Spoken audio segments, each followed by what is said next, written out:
Hi, guys. Teens Tap In is being brought to you by St. Clair Health. Expert care from people who care. Hello, everyone. Today we are here at the Outreach Teen and Family Services office, and I have a guest host here with me again. Maddie was featured on one of our first episodes, the peer pressure episode, but she's here on the host side today. We are also excited to have Ryan Kinglesmith here as our guest. Ryan is the founder of Shape the Sky and has lots of experience in the mental health sphere. Can you tell us a little bit about your background in Shape the Sky, Ryan? Sure. Thank you for having me. I wanted to say, first of all, this sounds like a great opportunity. So I've been working with kids in the counseling profession for a lot of years since Kurt Cobain was on tour, if you know who I'm talking about. So it's been a long time I've been working with kids, and I've been working with kids in different settings. And for the last 10 years, I've been working in schools in student assistance programs. And, that's where kids can get a little extra help in schools.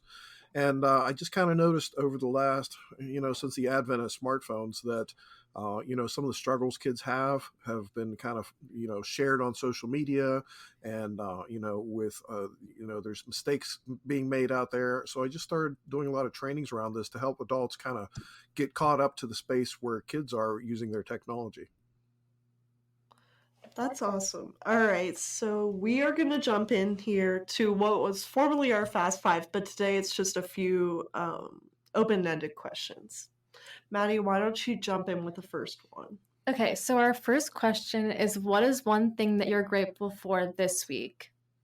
I would definitely say this gloomy Pittsburgh weather is starting to maybe get a little nicer. It was like 70 degrees yesterday, but I think it's supposed to snow again tomorrow. What about you, Maddie? I would say I'm grateful for getting time to spend with my family this week. And Ryan? I guess I would be grateful for soccer season has started, and I'm coaching my son's soccer team. And, it's good to see the little guys out there again, getting ready to start getting muddy and kicking some balls around. That's so exciting. All right, our next question is, what is the last book you read? The last book that I read was The Night Circus by Erin Morgenstern. I'm not sure what the last book I read was, but currently I'm reading The Secret History by Donna Tartt. Ryan? Sure, you caught me off guard on this one. It was called Strange Weather by Joe Hill. Joe Hill is Stephen King's son who writes books that are just as kind of neat and creepy as him.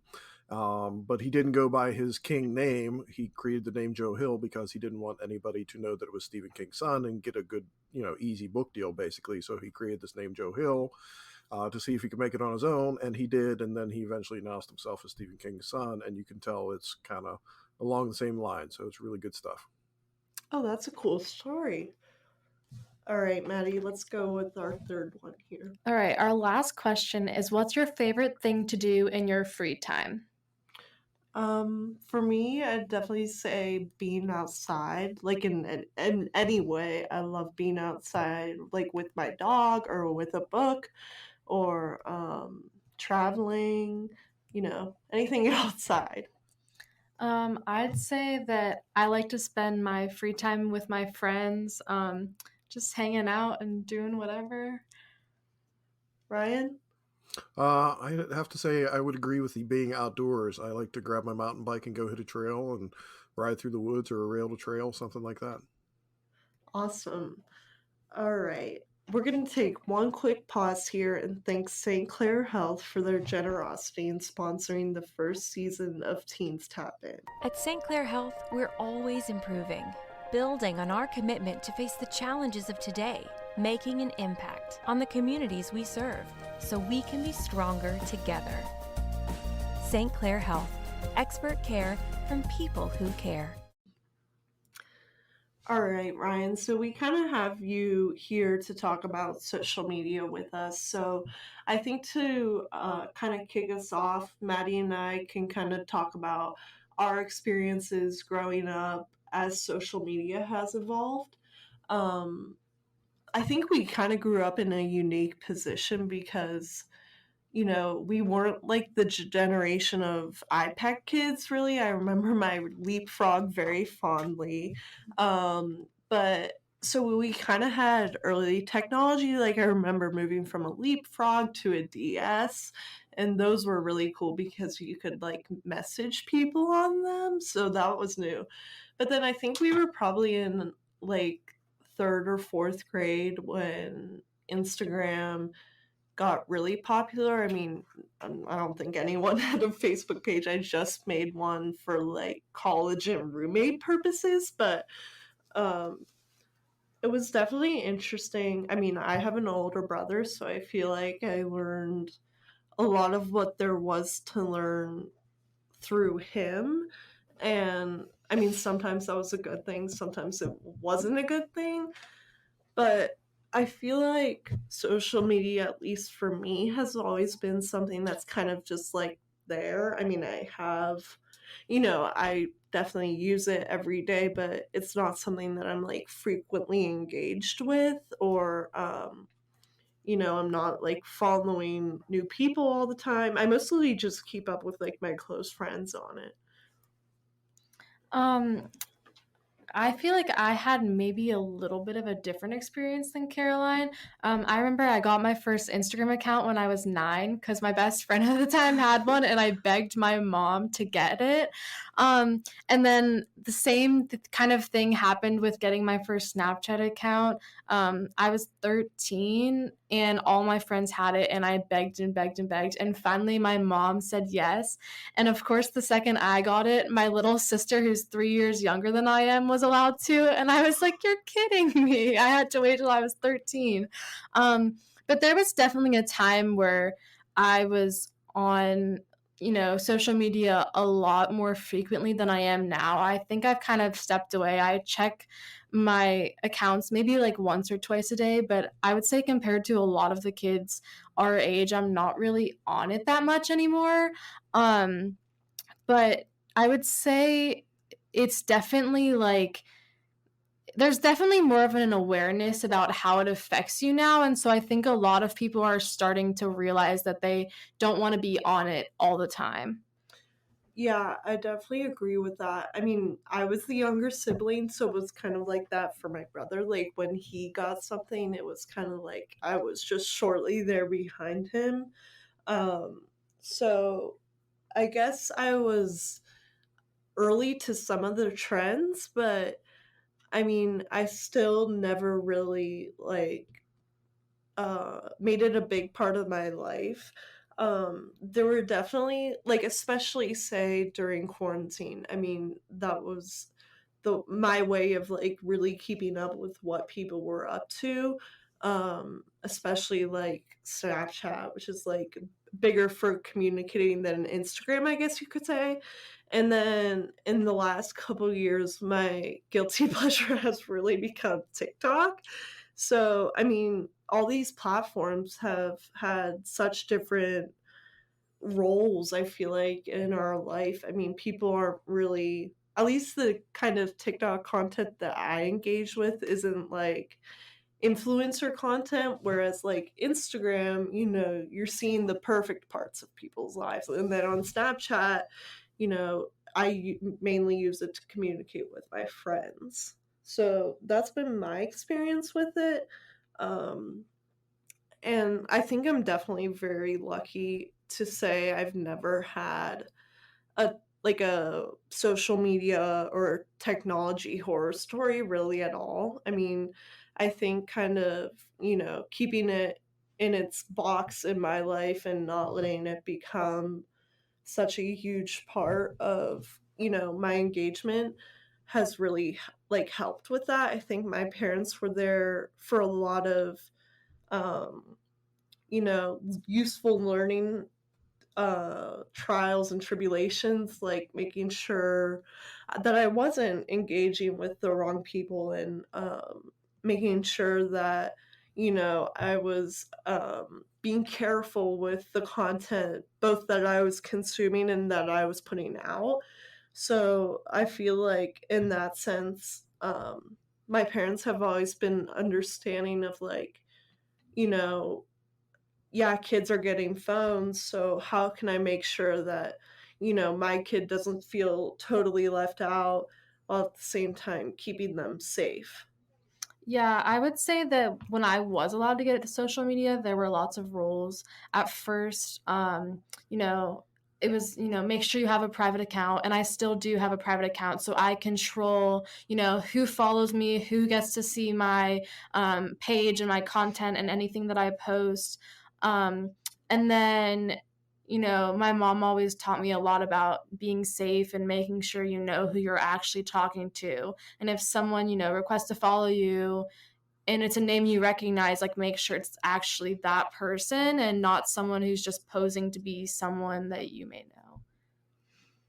Yeah. Well, Ryan, that was a lot of talking for us. So one of our first formal questions for you is, how do you think adults' attitudes and kids for that matter, their attitudes towards social media and technology have changed throughout the tech revolution of the last 10 to 15 years? Well, I think as far as the adults, I think it comes into play as like how old were you when technology happened to you?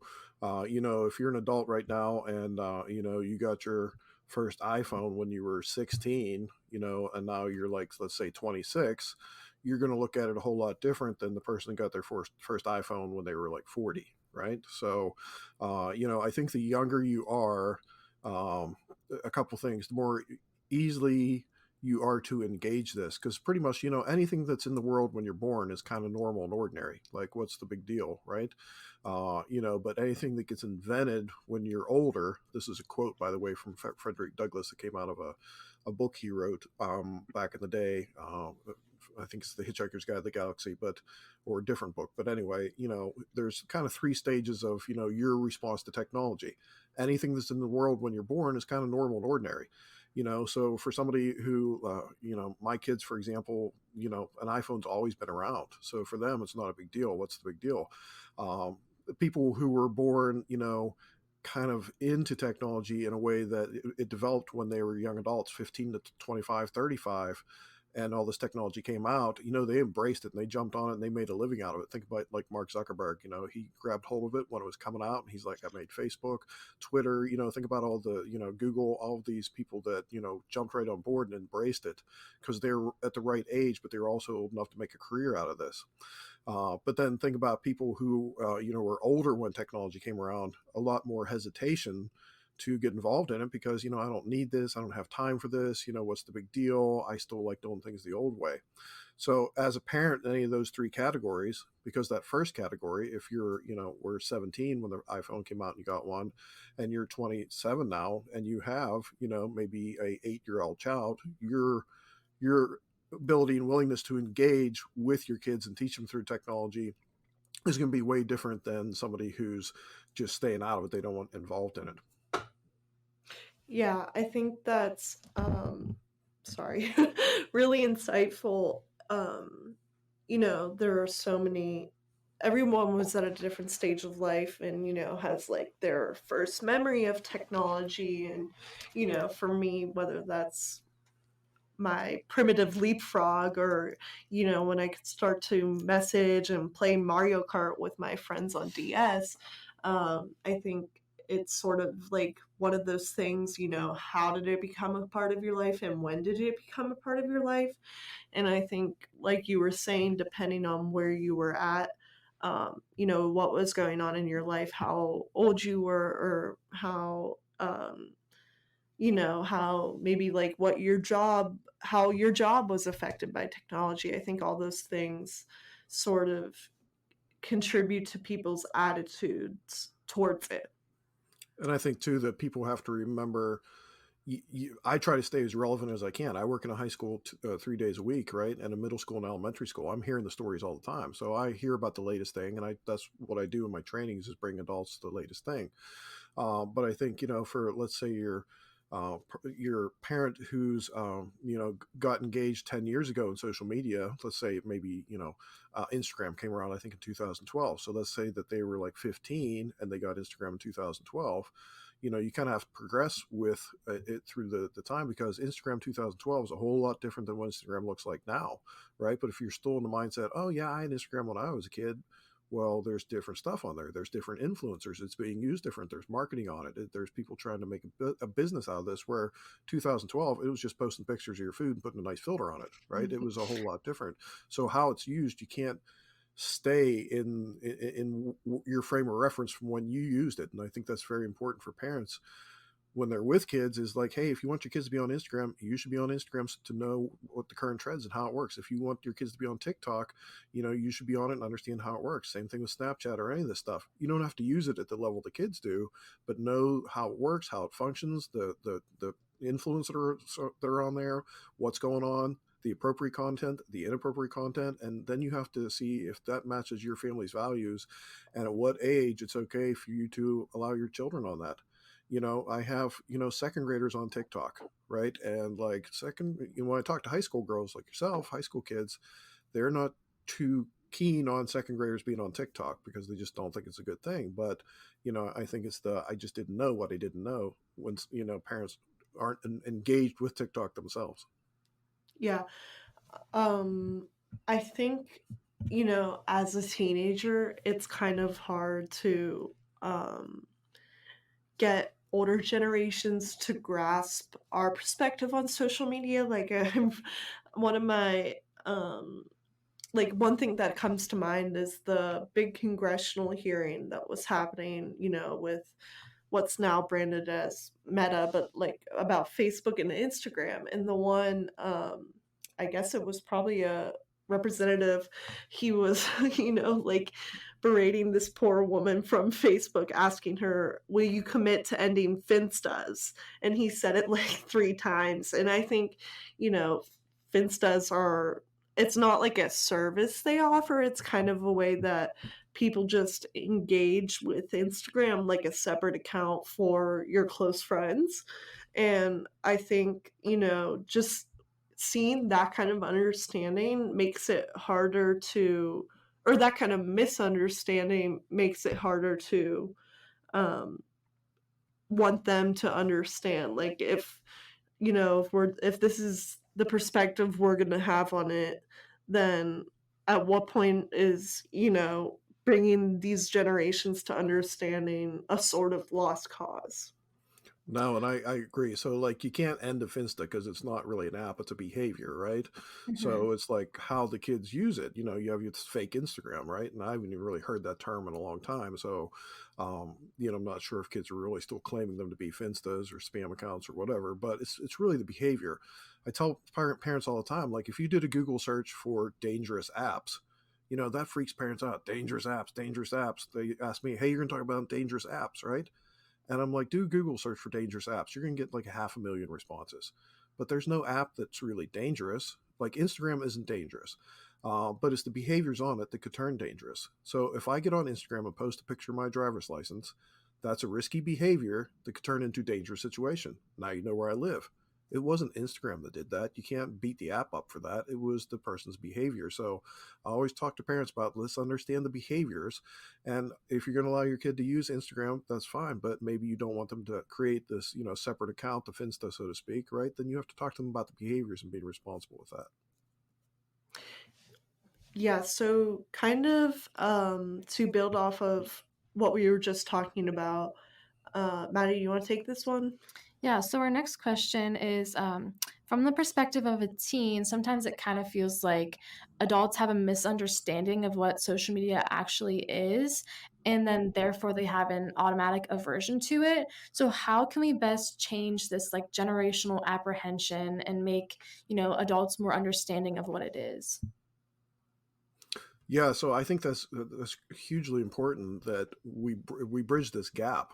I use this example all the time. Like, if you turn 16, well, okay, when you guys turn 16, let me ask you a question. The person who taught you how to drive a car, do you guys drive? Yeah. Yeah. Okay. So the person who taught you how to drive a car, did they know how to drive a car? Yeah. Yes. Would you take a lesson from somebody that has no idea how to work that? No. No. Right. So absolutely, you need to know Parents need to know that you need to be a little bit of a part of this, right? Kids will, because you have the knowledge to work it, and we have the wisdom to behave on it, but just because we've been around the planet a few more times, right? Or around the sun a few more times, right? But you know how to work it better than we know how to work it, but we know how to use our wisdom to behave on it better than how to work it. So we have to bridge that gap, right? And like I tell parents all the time, like, listen, if your kid wants you to be involved in this and is excited about you, being part of this, or at least a little bit moderately interested, embrace that and don't turn away from it, because that just fuels that aversion for kids wanting to tell adults, you know, a huge chunk of their life. I ask the kids all the time when they get off the bus, how was your school day today? Because I want to know what's going on, and they don't have to tell me everything, obviously, but like just tell me how life's going, how's band going, how's soccer going, how's school going, how's your friends going, right? But like a huge chunk of your lives as teenagers is your digital life, right? We can't pretend that that's not part of it.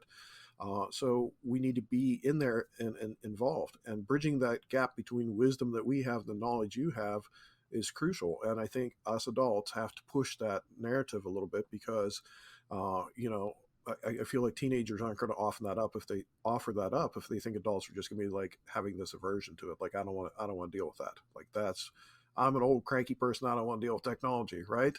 But we can't be like that. Yeah, I think a big part of that is like I don't think any kid downloads apps like TikTok or Instagram or Snapchat with intentions of, engaging with. I mean, this was a few years ago, but like, say the Tide Pod challenge. I mean, no one gets on there to be like, okay, what dangerous trend can I do today? But once you're, engaged enough with the platform, then, I mean, you start to build sort of like immunity almost to what is, or you start to lose sight of like what is well-intentioned content versus what is, being put out there to um just see like, what stupid bandwagon will kids get on next. But, like I said, I think adults need to understand that um kids are so engrossed in the platform and the app and the content that they've sort of lost sight of what they're engaging with until and then it's too late. I mean, they've, swallowed a tablespoon of cinnamon or eaten a Tide Pod. I mean, I think it's, a sort of process to get to that point. Well, and that's a good example of the Tide Pod thing, right? That's a good example of like the disconnect between kids and adults. I was doing a presentation that I was asked to speak at on this board, and there's like 200 educators in the room, like teachers. And the thing came up with like, what about all the kids eating Tide Pods? And I was like, okay, how about this? I said, raise your hands if you heard of kids eating Tide Pods. And they all raised their hands, right? And I said, okay, put your hands down. Now raise your hands if you know of a kid that ate a Tide Pod. And nobody put their hands up, right? Mhm. And they're educators. They're around hundreds of kids a day, and none of them knew anybody that ate a Tide Pod. But if somebody is willing to eat a Tide Pod and put it on YouTube, kids are willing to go watch that, right? But we have to give kids credit that they're smarter than to eat a Tide Pod, right? But they're more Right. willing to watch somebody. But the narrative is like kids are all eating Tide Pods, and we as adults just we got to stop this. And I'm like, but it's not happening, right? We have to. My wife calls this chew and spit, right? Whenever you see something on social media, we need to teach our kids to chew it up, and spit out the bad stuff. Like, there's so much out there. You have to learn to be, really intelligent with what you see. Chew it up. You're going to see stuff, and then spit out the bad stuff. Like, hey, yeah, there's Mhm. people eating Tide Pods. I'm not doing that. My friends aren't doing that because that's just kind of dumb, right? So you have to spit out the bad stuff. Yeah, I think it's sort of the concept of like catastrophizing, like, millions of flights go well each day, but the flight that crashes is what gets on the news. So, I mean, lots of kids engage fairly harmlessly with social media, but then kids start doing things like eating Tide Pods or engaging with like the blue whale challenge or, you know, um swallowing cinnamon, and those few kids that aren't making wise decisions sort of become the brand for this whole generation of kids that are on social media. And it just creates this bigger problem for kids that hadn't been using it for things like that. Yeah, and we as adults need to recognize that and give you guys credit, right? Because you are using it for the most part wisely. The kids I meet with and the struggles I see kind of the ugly side of it. So I when I'm teaching parents, I help them understand what the ugly side is so they can avoid their kids getting to the ugly side. Prevention's a big thing. I think when it comes to like healthy eating and exercise, you take care of your body, but we also need to do prevention work around what our kids are being exposed to on social media and teach them to chew and spit it out. All right, we're going to take one more pause to thank St. Clair Health for their first year sponsorship before we cut to our last question. At St. Clair Health, we're always improving, building on our commitment to face the challenges of today, making an impact on the communities we serve so we can be stronger together. By creating reliable resources that recognize all of our neighbors, with access to the highest quality healthcare, advanced care close to home, and a shared humanity that delivers on our joint vision to create a healthier community for all. St. Clair Health, expert care from people who care. Okay, many kids see their parents' supervision as overbearing, especially with the introduction of, say, iPhone functions like screen time and apps like Life 360. For those of you that don't know, Life 360 is sort of a tracking app that parents can put on kids' phones that, will show them where their kid is, when their kid is, getting home or getting to school. If their kid's in a car, how fast is the car moving? It's a lot of details like that for the parents. But our question for you, Ryan, is how can parents and their kids reach an understanding of each other's needs while maintaining respect for each other and each other's boundaries? Sure, absolutely. I get asked this a lot, and I think it's a really critically important thing to be thinking about and hitting it from the right end that will help both kids and parents, right? So it's kind of funny that you put out Life 360 on there. I was talking to a kid a couple of years ago in 10th grade, and she said, "Oh, I was out this weekend, but my mom knew where I was at because she has Life 360." And I said, "Oh, but do you know how to get around that?"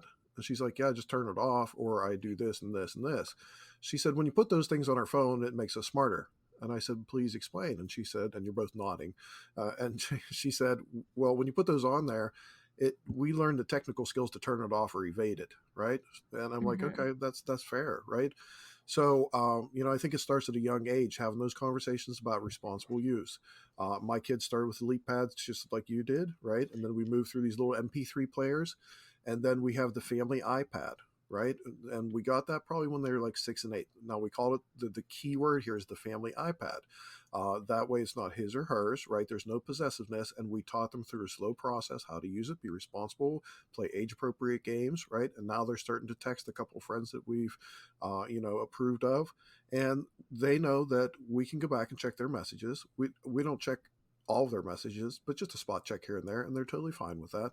My daughter got an iPod Touch, right? So, we didn't want to jump into the smartphone quite yet. She's 13. She's doing a great job. She's very responsible. She uses the screen time. Like, I don't check it, overview her screen time. I tell her, I said, "Listen, kiddo, why don't you jump on screen time and see what you did this week or this day, right?" And she'll tell me, and I said, "You know what? What do you think's a good assessment for time? Because you're using a couple minutes on the bus, a couple minutes at lunchtime, a little bit after school to message one of your friends. What do you think? Add that all up as appropriate for the day." And she said, "Probably about an hour." And I'm like, "That's fine." I said, "So it's on you. Just check your screen time to make sure you're staying within those limits." I don't go on there and say you've been on there for 63 minutes, you went over it, right? I don't like nitpick like that, but it's on her. She needs to be responsible. We need to have that dialogue. And, as you grow older, it's just this evolution built into, being responsible and the monitoring. The older she gets, the more responsible she is, the less I have to monitor. And then she's more likely to come talk to me because I'm not just looking over her shoulder at everything she does. Like, I don't go to every event she has at school or color guard or dance, and monitor what she does. I have to rely upon her responsibility. And I started that from a young age. On my website, I have a couple things that can help parents with that. I have a pledge on shapethesky.org. There's a pledge parents can use with maybe elementary school kids that they just go on and read it with kids. There's seven pledges on there. The first one, for example, is I will use technology with integrity, and integrity means doing the right thing even when nobody's looking. Right, so they go through, they take this little pledge, they click the little button on the website, right, and they get this certificate that has the pledge, so it's kind of official. It makes them feel like they're, starting to use technology responsibly. This could be used for like a family device or school devices, right? But as they get older and then they own a device, I have a contract that's on the website that helps parents. The first 2 pages are how to talk to kids about this, not be overbearing, and why you're talking to them about this. And then the second 2 pages are like the bullet point, expectations, like, what are we doing about school? Are you allowed to take it? If you are, like, we follow the school rules. Where is it to be kept? Who's paying for it? What times are you allowed to use it? Just like the simple agreements that you have about this. And part of that is not being overbearing, but part of it's throwing responsibility on the kids, because the older you get, the more responsible you are, and we need to recognize that. Yeah. Ryan, you were talking about, your policies with your own children. I feel like my parents have really raised me in a similar way. I mean, the thing you were saying about Life 360, like, I don't think helicopter parents create well-behaved kids necessarily. I mean, of course, um, you can have families that work under that dynamic, but I think for the most part, strict parents create sneaky kids. Like, your kid, if you, ban your kid from, if you give your kid a 10 o'clock curfew, that doesn't mean they're gonna, they might come home at 10 p.m., but then are they gonna, sneak out of the house later? Or I have friends that have Life 360 and they'll tell me about what kids call like location spoofing, where you can like log in to it on another device and leave that device at wherever you're supposed to be. Or, parents that have screen time limits on their kids' phones. I know some kids that even have what we call trap phones or ghost phones, like that, might not even have a SIM card in it, but so that the kid can be on Snapchat after, 9:30 at night. I think I've been very lucky that my parents have shown my brother and I respect for, our boundaries and our Decisions. yeah. And, I've never had like a set curfew. I've never had to charge my phone downstairs. I've never had screen time on my phone. And my brother and I have never given my parents a reason to not trust us. So when there's that mutual understanding and that mutual respect, I think, I'm not going to give them a reason to not trust me, because I like the way that we get along in this regard now. I totally agree with you. I mean, it sounds like, they're doing the things that we're doing, and I'm glad to see it works, because you're a little bit older than my daughter, so that means it will work, right? And the other thing that's kind of funny, you said about strict parents create sneaky kids. When I was talking to the girl that told me about how to turn off Life 360 and it makes her smarter, when you put these things on your phones, the next comment she had was, strict parents create sneaky kids. Like, so it's very true. And there's so many ways to be sneaky with technology that is far past, what we had growing up, or our abilities to be sneaky around our parents. So great work there. All right. Well, I think that's all we have for content today. I'm going to go ahead and thank St. Clair Health one more time for being our first annual sponsor. At St. Clair Health, we're always improving, building on our commitment to face the challenges of today, making an impact on the communities we serve, so we can be stronger together. St. Clair Health, expert care from people who care. And I want to thank all of our listeners again for our support. I just checked back in on our stream count, and I think we're at about 500 or approaching that number. So keep sharing, keep listening. Even if you listen, if you share with about 2 people, we can create sort of our own fun little pyramid scheme of making people listen to our podcast. As for happenings here at the outreach office, we are still recruiting for our youth advocacy committee, which is essentially the program that will be taking over Sid and I's spots since we're both off to college in the fall. So this is a great opportunity for teens and middle school and high schoolers and even local college students that want to make a difference in their community and promote mental wellness. It's a great opportunity to use your voice in an effort to broaden outreach's missions to reach your peers in the community we serve. Sid and I have gotten to do some really awesome things with this position. We've spoken at school board meetings. Obviously, we started a podcast. We get to speak at the outreach board meetings and attend, lots of fun events and really be involved with a meaningful cause. So if this sounds like something you or someone you know is interested, you can go ahead and apply by going to Outreach's website, clicking on programs, then Youth Advocacy Committee, and there will be a QR code that you can scan that will take you right to the application. Ryan, thank you so much for coming. We value your insight. And, I was looking at your website just yesterday, and I think there are a lot of great resources to sort of reach this understanding dynamic across, generations from parent to kid.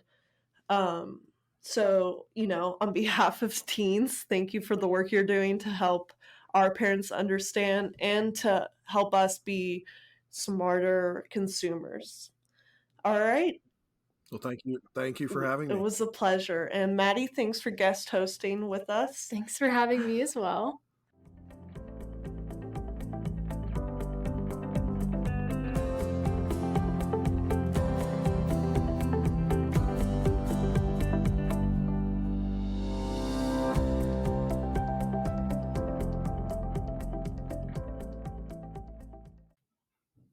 The views and opinions expressed in the Teens Tap In podcast represent the opinions of the hosts and their guests.